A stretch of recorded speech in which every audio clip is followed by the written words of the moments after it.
Hello my dear friends, welcome back to my channel life in law. তো আজকের এই ভিডিওতে আমরা দ্য আইডিয়া অফ গ্লোবালাইজেশন নিয়ে আলোচনা করব। তো চলো শুরু করা যাক আজকের ভিডিওটি। গ্লোবালাইজেশনের অর্থ কী? The meaning of globalization is a economic process.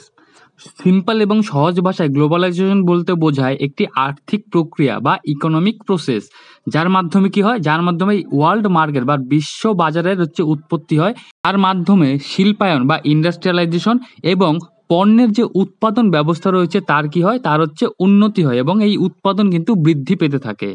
However, globalization indicates increasing interaction of people through the growth of international flow of money, ideas and culture. অর্থাৎ গ্লোবালাইজেশন কি করে, মানুষের মধ্যে ইন্টারাকশন বা সংযোগকে বৃদ্ধি করে। কিভাবে বৃদ্ধি করে? Growth of international flow of money, ideas and culture.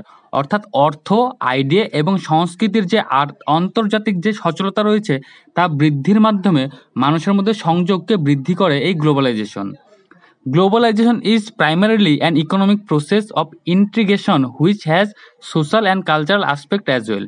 অর্থাৎ এই গ্লোবালাইজেশন হচ্ছে একটি কি ইকোনমিক প্রসেস, অর্থাৎ আর্থিক প্রসেস বা আর্থিক প্রক্রিয়া, যার মাধ্যমে মানুষের মধ্যে কালচারাল এবং সোশ্যাল যে অ্যাক্টিভিটিস বা সংযোগ রয়েছে সেটিকে কিন্তু কি করে, বৃদ্ধি করে। তো এবার আমাদেরকে এই কালচারাল, সোশ্যাল এবং আর্থিক যে ফ্লো রয়েছে বা সংযোগ রয়েছে সেটিকে একটু বোঝার দরকার আছে। আর্থিক সংযোগ বলতে কি বোঝায়? আর্থিক সংযোগ বলতে বোঝায় দুটি ব্যক্তির মধ্যে অর্থনৈতিক সম্পর্ক। যেমন চীন এবং ভারতের যে বাণিজ্যিক সম্পর্ক রয়েছে সেটি কিন্তু আর্থিক সম্পর্কের মধ্যে পড়ে। যেমন ধরো, ভারতের কোনো ব্যক্তি যদি চীনের কোনো ব্যক্তির সঙ্গে বাণিজ্য বা ব্যবসা করতে যায়, তাহলে কিন্তু এই দু দেশের দুজন ব্যক্তির মধ্যে কিন্তু আর্থিক একটা সম্পর্ক বা সংযোগ তৈরি হবে।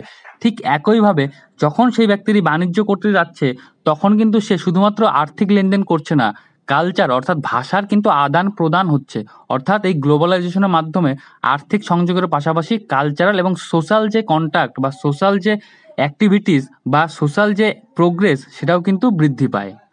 ইন সোশ্যাল টার্মস অর্থাৎ সামাজিক ক্ষেত্রে globalization describe an increase level of interconnectedness among the people of the world and their lives, work and families. অর্থাৎ এই যে গ্লোবালাইজেশন রয়েছে এটির কিন্তু একটি সামাজিক প্রেক্ষাপট রয়েছে বা এর একটি সামাজিক প্রভাব রয়েছে। কি প্রভাব রয়েছে? এর মাধ্যমে মানুষের মধ্যে এবং পৃথিবীর যে সমস্ত মানুষ রয়েছে তাদের মধ্যে যে আন্তঃসম্পর্ক অর্থাৎ তাদের মধ্যে যে সংযোগকে কিন্তু বৃদ্ধি করে এবং তাদের জীবন, কাজ এবং ফ্যামিলির মধ্যেও কিন্তু ইন্টারফেয়ার বলতে কি বোঝানো হচ্ছে? সংযোগকে বৃদ্ধি করে এবং প্রসারিত করে। কিভাবে প্রসারিত করে? ধরো কোনো ভারতের একজন ব্যক্তি যদি আমেরিকাতে কাজ করতে যায় তাহলে কিন্তু সেই ব্যক্তির কিন্তু আর্থিক সংযোগের পাশাপাশি এই গ্লোবালাইজেশন প্রক্রিয়ার অন্তর্ভুক্ত হচ্ছে। আবার কোনো ব্যক্তি যদি অন্য কোনো দেশে যদি ব্যবসা করতে গিয়ে বা কাজ করতে গিয়ে সেখানে যদি বিবাহ করে এবং যদি পরিবারের সৃষ্টি করে তাহলে কিন্তু সেখানে কি হবে, তাদের ফ্যামিলিটা কিন্তু তৈরি হবে এবং সেই ফ্যামিলিটা সেই নতুন দেশের যে কালচার, ভাষা রয়েছে সেগুলোকে কিন্তু আয়ত্ত করার চেষ্টা করবে। অর্থাৎ এই ব্যক্তিগুলোর মধ্যে কিন্তু সেই দেশের কালচারটা কিন্তু চলে আসবে। ঠিক আছে? As a cultural phenomenon, it means the exchange of ideas and values among the cultures and the trends towards the development of a single world culture. অর্থাৎ এই যে গ্লোবালাইজেশনের একটি কিন্তু কালচারাল বা সাংস্কৃতিক প্রভাব রয়েছে, যার মাধ্যমে কি হয়, আমরা প্রথমে বললাম exchange of values and culture. অর্থাৎ গ্লোবালাইজেশনের মাধ্যমে পৃথিবীর এক প্রান্তের মানুষের সঙ্গে অন্য প্রান্তের মানুষের মধ্যে কালচার বা সাংস্কৃতিক আদান প্রদান সৃষ্টি হয় এবং কি হয়, এবং এ সিঙ্গেল ওয়ার্ল্ড কালচার অর্থাৎ একটি বিশ্ব সংস্কৃতির সৃষ্টি হওয়ার সম্ভাবনা তৈরি হয় বা সৃষ্টি হয়। তো এবার আমরা গ্লোবালাইজেশনের ইম্প্যাক্ট বা প্রভাব নিয়ে আলোচনা করব। তো গ্লোবালাইজেশনের পজিটিভ ইম্প্যাক্ট এবং নেগেটিভ ইম্প্যাক্ট দুই রয়েছে কিন্তু। তো পজিটিভ ইম্প্যাক্টের মধ্যে প্রথমে আসবে রেভলিউশনাইজড লাইফস্টাইল। অর্থাৎ মানুষের যে জীবন চর্চা বা জীবন যে অতিবাহিত করার পদ্ধতি সেটিকে কিন্তু কি করেছে, আমূল পরিবর্তন করে দিয়েছে। যেমন ভারতীয় কোনো ব্যক্তি কিন্তু এখন কিন্তু প্রাচীনকালের মতো জীবনযাপন করে না, সে কিন্তু ওয়েস্টার্নাইজ অর্থাৎ পাশ্চাত্য দেশের সংস্কৃতির অনুসরণ করে কিন্তু জীবন জীবিকা বা জীবনকে কিন্তু অতিবাহিত করে। Opportunity for learning, jobs and medical facilities. অর্থাৎ এই গ্লোবালাইজেশনের ফলে কিন্তু লার্নিং অর্থাৎ শিক্ষার যে মান বা বিদেশে গিয়ে শিক্ষা অর্জন করা এর কিন্তু একটা স্রোত তৈরি হয়েছে। জবস অর্থাৎ বিদেশে কিন্তু কাজ করার কিন্তু একটা অপরচুনিটিস তৈরি হয়েছে এবং মেডিকেল ফেসিলিটিস অর্থাৎ নিজের দেশ ছেড়ে অন্য কোনো দেশ বা উন্নত চিকিৎসার জন্য কিন্তু বিদেশে গিয়ে কিন্তু একজন ব্যক্তি মেডিকেল ফ্যাসিলিটিস পেতে পারে। এটা কিন্তু সম্ভব হয়েছে গ্লোবালাইজেশনের মাধ্যমে। তো এটি কিন্তু গ্লোবালাইজেশনের একটি পজিটিভ ইম্প্যাক্ট। ওয়ার্ল্ড অ্যাফেয়ার অর্থাৎ বিশ্বের যে যাবতীয় কাজকর্ম বা বিশ্বে কি ঘটছে সেই সমস্ত ঘটনা কিন্তু আমরা ইজি অ্যাক্সেস অফ ইন্টারনেটের মাধ্যমে কিন্তু আমরা কিন্তু আজকের দিনে এসে জানতে পারছি।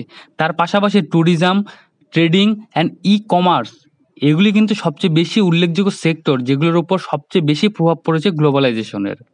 ট্রেডিং কি? ট্রেডিং হচ্ছে বাণিজ্য অর্থাৎ ট্রেড করা। তো আমরা প্রথমে বললাম যে গ্লোবালাইজেশন হচ্ছে একটি আর্থিক প্রসেস।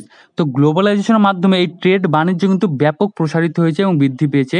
অ্যামাজন কিন্তু আমেরিকার একটি কোম্পানি, সেটা কিন্তু ভারতেও ব্যবসা করছে। তো এই ই কমার্সের উৎপত্তি হয়েছে গ্লোবালাইজেশনের মাধ্যমে, যার ফলে কিন্তু একটি দেশ অন্য দেশে গিয়েও ব্যবসা বাণিজ্য করতে পারে ইন্টারনেটের মাধ্যমে। তোমরা কিন্তু চাইলে আমেরিকা থেকেও কোনো প্রোডাক্ট কিনতে পারো Amazon.com এর মাধ্যমে। তার মানে এখানে যে ই কমার্স ফ্যাসিলিটি সেটা কিন্তু তৈরি হয়েছে বা বৃদ্ধি পেয়েছে এই গ্লোবালাইজেশনের মাধ্যমেই। নিউটন বলেছিল প্রতিটি ক্রিয়ার বিপরীত এবং সমান প্রতিক্রিয়া রয়েছে। তেমনই কিন্তু এই গ্লোবালাইজেশনে পজিটিভ ইম্প্যাক্ট থাকলেও এর কিছু নেগেটিভ ইম্প্যাক্টও রয়েছে। সেগুলি কি কি?